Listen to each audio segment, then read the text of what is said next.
여러분 안녕하세요. 기묘한 케이지의 케이지입니다. 얼마 전 인류를 극장으로 불러들일 전세계 영화업계의 구원자이자 희망으로 꼽히고 있는 크리스토퍼 놀란 감독의 2억 불짜리 신작 테넷의 두 번째 예고편이 공개가 되었죠. 이 예고편은 세계적인 온라인 게임 포트나이트에서 프리미어를 통해서 공개가 되었는데요. 헐리우드 대작이 게임에서 공개된다는 것은 영화 프로모션의 새로운 국면이라고 볼 수 있을 겁니다. 예상을 벗어난 놀라운 장면들로 가득한 새로운 예고편엔 압도적인 스케일과 관객들의 호기심을 자아내는 여러 포인트들이 존재했는데요. 이번 영상에서는 2차 예고편 및 그 직전에 공개되었던 TV 스팟, 작년 겨울 아이맥스에서 스타워즈를 상영할 때 공개했던 프롤로그까지 취합해서 이 영화를 유추해보는 시간을 가져볼까 합니다. 그럼 지금 바로 시작합니다.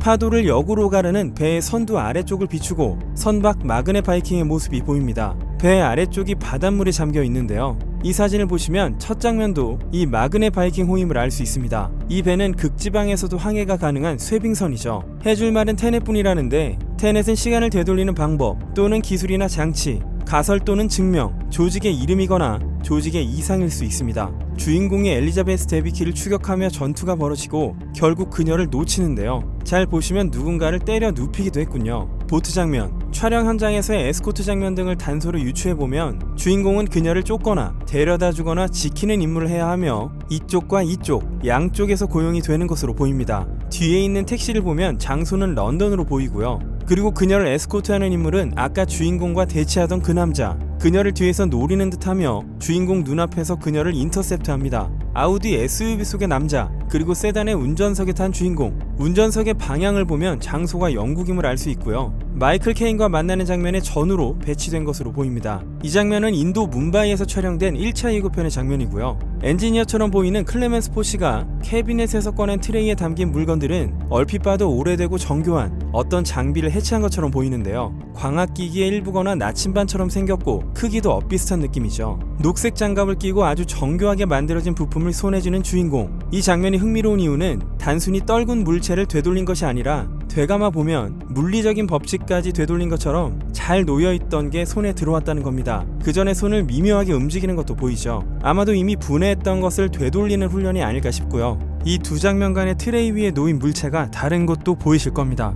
엔지니어도 이렇게 녹색 장갑을 끼고 비슷하게 시연을 해보이는데요. 이런 일을 벌일 때 생기는 부작용을 막는 것으로 보입니다. 이 녹색 장갑이 필수는 아닌 것으로 보이는 이유는 지금 이 장면에서는 장갑을 끼지 않고 있거든요. 엘리자베스 데비키를 태우고 보트를 몰고 있는 장소, 이곳은 이탈리아의 아말피 해변입니다. 이 거대한 요트는 케네스 브래너가 연기한 이 인물의 소유로 보이는데요. 이 배의 실제 이름은 플래닛 9호로 최첨단 기능을 갖춘 75m의 메가 요트입니다. 이 배는 이탈리아 조선소에서 만들고 영국 회사 소유의 전세 요트로 렌탈 비용 또한 엄청난데요. 여름 성수기 기준 일주일을 빌리는데 65만 유로, 한화로는 8억 9천만 원 정도 합니다.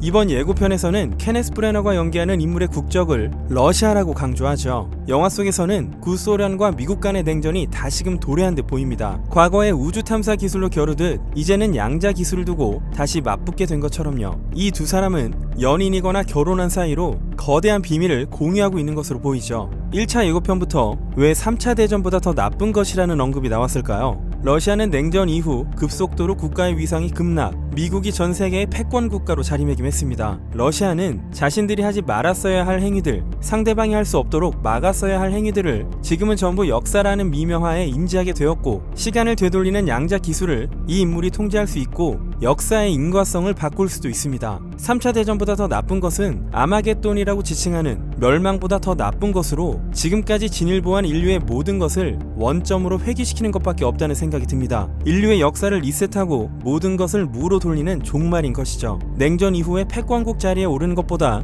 더 급진적이고 파괴적인 목적입니다. 케네스 브래너가 모습을 드러내고 엘리자베스 데비키가 서 있죠. 좌측에는 총들이 놓여져 있습니다. 옆에는 차량이 통과할 수 있는 문이 있고요. 군인들이 들이닥치고 좌측에는 커버를 씌운 차량이 있습니다. 차량은 공방의 필수적인 요소이고 그 나름의 이유 또한 있을 것으로 보입니다. 군인들이 엄중한 태세로 총을 겨누죠. 여기 보이는 인물은 지금까지 드러나지 않았던 배우 아론 테일러 존슨이죠. 이 배우가 생소하시다면 어벤져스 에이지 오브 울트론에 퀵실버를 연기했던 배우였습니다. 그리고 실내를 가득 메운 붉은 빛, 좌측에 어렴풋이 보이는 파란 빛을 기억해 두시기 바랍니다.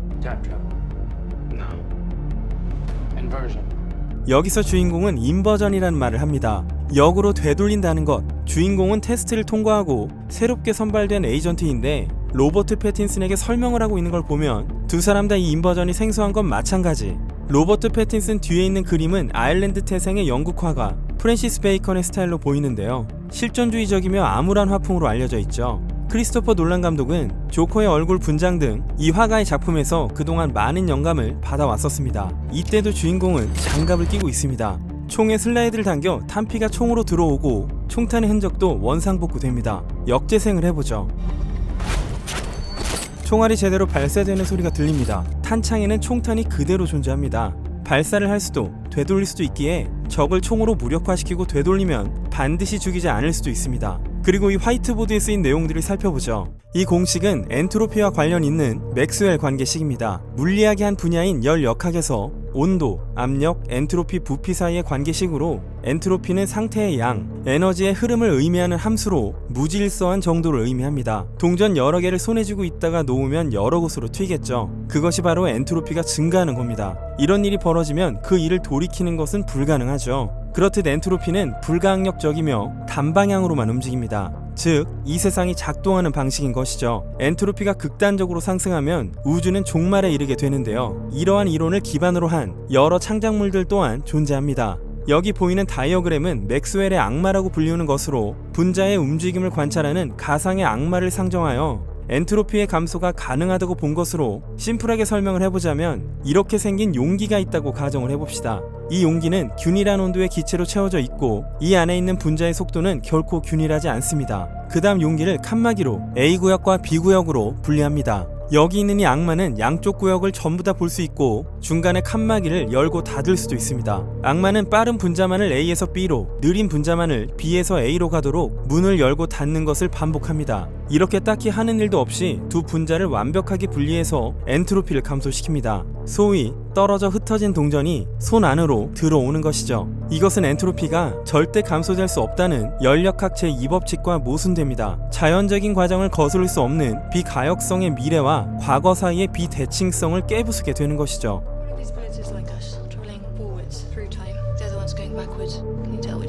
그렇기에 테넷의 제목은 대칭적으로 표현되어 있습니다. 시간은 비대칭적이라는 법칙을 깨고 대칭적일 수 있습니다. 한쪽은 시간의 정방향, 다른 한쪽은 역방향으로 멈추지 않고 흘러가게 됩니다. 자연 법칙을 위반하고 엔트로피를 감소시키면 단순한 사건도 어려운 조건에 놓일 수 있습니다. 총을 예로 들면 정방향으로는 겨눈다, 쏜다, 맞는다라는 과정이 역방향에서는 총에 맞아있다, 총알이 들어간다, 총구를 내린다가 되기 때문에 이미 총을 맞아있는 극단적 상황이 먼저 맞닥뜨려지게 됩니다. 그렇기 때문에 이 다이어그램처럼 붉은 빛과 파란 빛이 나뉘어 있다는 것은 이 커다란 콘크리트 도크가 이 칸막이 같은 역할을 하는 것으로 보입니다.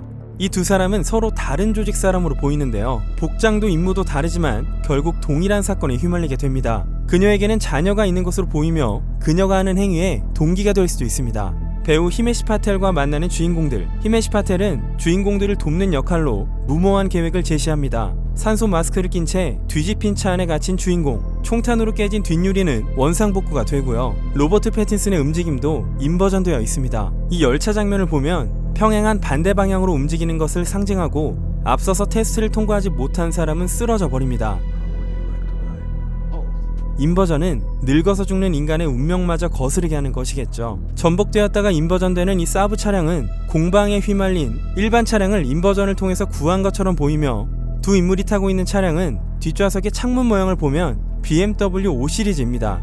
벤츠에서는 산소 마스크를 착용한 괴한이 나오고 두 사람은 인버전을 통해 특정 사건에 접근 중으로 이미 벌어진 일이어도 인버전하는 동안에는 벌어지지 않은 일이 되죠. 이 장면에는 4가지의 주목할 점이 있습니다. 첫째, 두 사람은 아까 맥스웰의 악마처럼 2개의 공간으로 나뉘어서 걸어갑니다. 둘째, 가만 보면 바닥에 표식이 있는데 이걸 따라가야 하는 것으로 보이며, 셋째, 이 두 장면의 로버트 패틴슨의 헤어스타일이 다릅니다. 넷째, 이 장면에서 로버트 패틴슨은 보이스 오버가 있을 뿐 인물이 직접 대사를 하지 않습니다.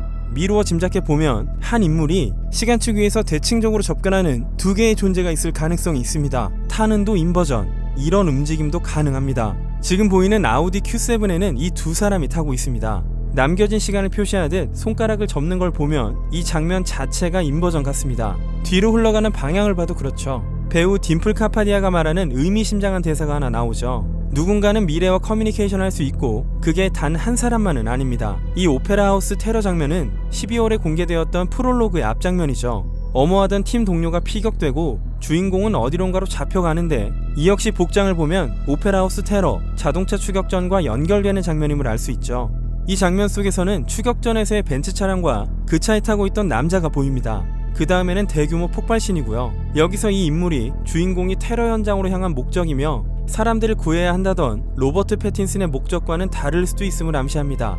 지금까지 산소 마스크를 쓰고 있는 장면이 꽤 있었죠. 주인공이 마치 세상 전체의 인버전을 보는 듯한 이 장면에서도 산소 마스크를 착용하고 있죠. 이 영화를 기다리는 팬들은 이 산소 마스크에 대해 흥미로운 이론들을 제시했습니다. 인버전이 일어날 때 인간의 호흡도 뒤집힌다는 것인데요. 사람은 산소를 들이키고 이산화탄소를 내뿜는데 이 과정이 뒤집히거나 공기의 구성물질 균형에 변화가 생길 수도 있다는 겁니다. 오페라 하우스 안에 있는 이 모든 청중이 순식간에 전원 실신을 하는 장면이 있었는데요. 그저 심플하게 호흡의 순서나 흐름이 바뀌는 정도로 표현될 수도 있습니다. 그러나 호흡만이 아니라 피의 흐름이나 소화작용까지 신체적인 모든 대사가 역행되어야 한다고 가정해보면 이 이론이 합리적이지 않을지도 모릅니다. 어쨌든 산소 마스크는 호흡을 돕고 화학적인 뭔가가 신체에 주입되어 역행하는 대사에 도움을 줘야만 하겠죠. 그리고 아까 총알을 잡고 있다는 표현에 빗대어 보면 테러범들은 인질들의 목숨을 잡고 있는 것으로 인버전은 해당 영역의 모든 생명체에게 치명적인 영향을 줄 수 있는 것이죠. 그리고 주인공은 이 정도 작은 로컬에서 사물이나 행위의 인버전이 일어날 때는 산소 마스크를 하지 않고 있습니다.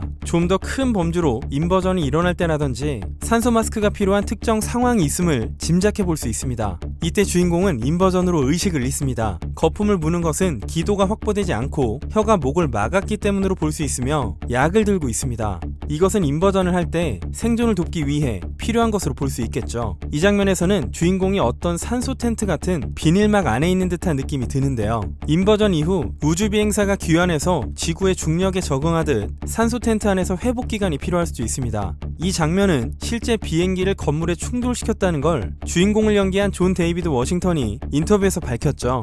크리스토퍼 놀란 감독은 실제 비행기를 사용하는 게 미니어처나 CG로 하는 것보다 효율적이기에 충동 구매를 했다고 합니다.